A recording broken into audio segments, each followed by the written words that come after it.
Bismillahirrahmanirrahim. Assalamualaikum warahmatullahi wabarakatuh. Perkenalkan, nama saya Murniati, NIM 1931041057, kelas PJKRC 2019. Di sini saya akan mempresentasikan sedikit materi yang saya ketahui tentang evaluasi pengajaran penjas. Adapun pengertian, tujuan, dan prinsip tes pengukuran dan evaluasi. Adapun pengertian tes pengukuran dan evaluasi.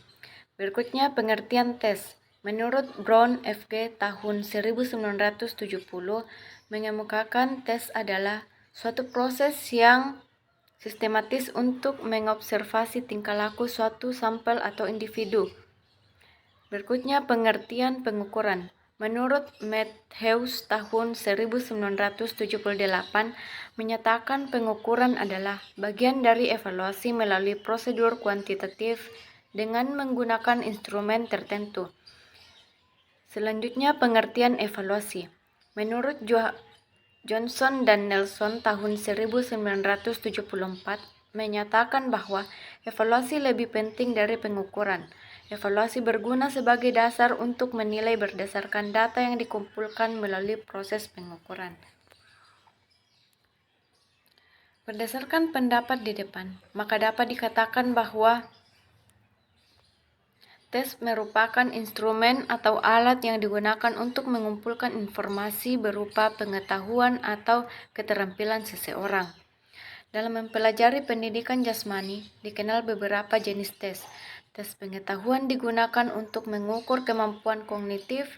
Biasanya tes ini berbentuk pernyataan-pernyataan. Tes pengetahuan ini dapat dilakukan secara tertulis maupun tes lisan. Sedangkan tes keterampilan dalam mata pelajaran pendidikan jasmani dapat dilakukan untuk mengukur tingkat keterampilan siswa. Adapun tujuan dan prinsip pengukuran dan evaluasi. Adapun tujuan pengukuran dan evaluasi yaitu dalam dunia pendidikan, setiap langkah yang dilakukan harus selalu mempunyai tujuan, termasuk dalam kegiatan mata pelajaran pendidikan jasmani. Pendidikan jasmani bertujuan mengembangkan individu secara organis, neuromuskuler, intelektual, dan emosional. Berikutnya, pengukuran dan evaluasi memiliki beberapa tujuan meliputi penentuan status siswa. Pengukuran dan evaluasi dapat digunakan untuk menentukan status kemajuan atau prestasi siswa. Hasil dari pengukuran dan evaluasi ini dapat digunakan untuk menempatkan siswa sesuai dengan kemampuan yang dimiliki, untuk promosi dari suatu kelas ke kelas yang lebih tinggi atau menaikkan siswa ke tingkat berikutnya. Berikutnya pengelompokan siswa. Pengukuran dan evaluasi dapat digunakan untuk mengetahui berapa kelompok tersebut homogen atau heterogen dan beberapa sifat atau kemampuan yang dimiliki. Berikutnya seleksi.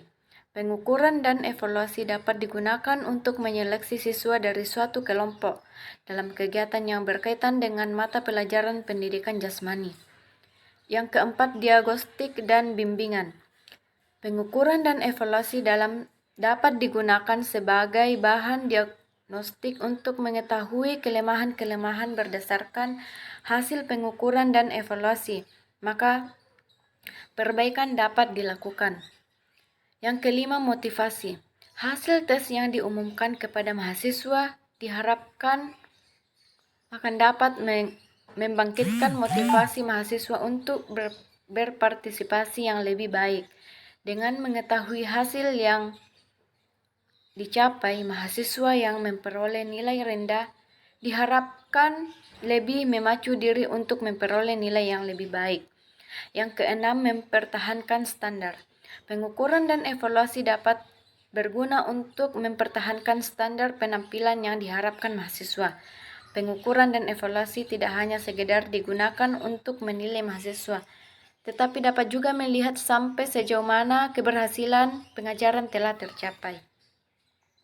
Berikutnya perlengkapan pengalaman pendidikan. Hasil evaluasi berguna bagi dosen dan mahasiswa untuk melakukan perbaikan. Berdasarkan hasil yang diperoleh, dosen dapat belajar tentang dirinya dan tentang kegiatan yang dilakukan. Dengan demikian, dosen tidak hanya mempelajari tentang mahasiswa saja, melainkan juga dapat menemukan informasi yang berguna bagi dirinya maupun bagi mahasiswa. Adapun prinsip-prinsip pengukuran dan evaluasi. Program pengukuran dan evaluasi sesuai dengan filsafat hidup dan pendidikan. Prinsip pengukuran dan evaluasi tidak boleh bertentangan dengan filsafat hidup yang dianut dan berlaku pada masyarakat tertentu. Pengukuran harus dilakukan secara objektif. Objektif sudah mulai diperlakukan sebelum suatu tes dilakukan, yaitu pada saat perencanaan sebelum evaluasi. Yang ketiga, evaluasi dilaksanakan sebelum, selama, dan setelah proses belajar mengajar. Evaluasi yang dilaksanakan sebelum berlangsungnya proses belajar dan mengajar dimaksudkan untuk mengetahui kemampuan awal yang telah dimiliki siswa. Evaluasi yang dimaksudkan selama belajar mengajar untuk memberikan bantuan apabila mengalami kesulitan dalam mengikuti pelajaran. Evaluasi yang dilaksanakan setelah berlangsungnya proses belajar mengajar untuk menentukan tingkat kemajuan yang telah dicapai selama mengikuti pelajaran. Yang keempat, prinsip kontinuitas. Evaluasi dan pengukuran harus dilaksanakan secara terus-menerus selama proses belajar mengajar berlangsung. Pada dasar evaluasi mulai dilaksanakan sebelum, selama, dan setelah kegiatan belajar mengajar berlangsung. Prinsip menyeluruh atau komprehensif. Dalam memberikan evaluasi, aspek-aspek penting yang harus tercakup secara keseluruhan. Dalam bidang pendidikan, aspek-aspek tersebut meliputi kognitif, efektif, dan psikomotor. Dengan demikian, ketiga aspek tersebut harus menjadi pertimbangan bagi seorang guru dalam melakukan evaluasi. Komprehensif dapat diterjemahkan sebagai keseluruhan komponen penting dalam pengajaran harus masuk dalam evaluasi. Yang keenam, pengukuran dan evaluasi harus dipimpin dan dikelola oleh orang yang ahli dalam bidangnya. Seorang guru harus menguasai materi yang akan diajarkan dengan baik dan dapat melakukan evaluasi terhadap bahan pengajaran yang telah diberikan dengan benar. Kemampuan ini diperlakukan agar pengajaran pendidikan jasmani benar-benar dapat dilakukan secara efektif dan dapat dihindari kesalahan-kesalahan yang diakibatkan karena kekurangan kemampuan guru sebagai pengelola.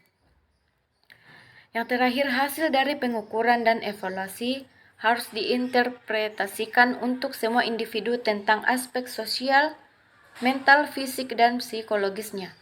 Seorang guru apabila menemukan siswa yang berpenampilan jelek pada saat melakukan tes, maka seorang guru harus dengan hati-hati dan segera berusaha untuk menemukan penyebabnya. Cukup sekian yang saya sampaikan. Wabillahi taufiq wal hidayah. Wassalamualaikum warahmatullahi wabarakatuh.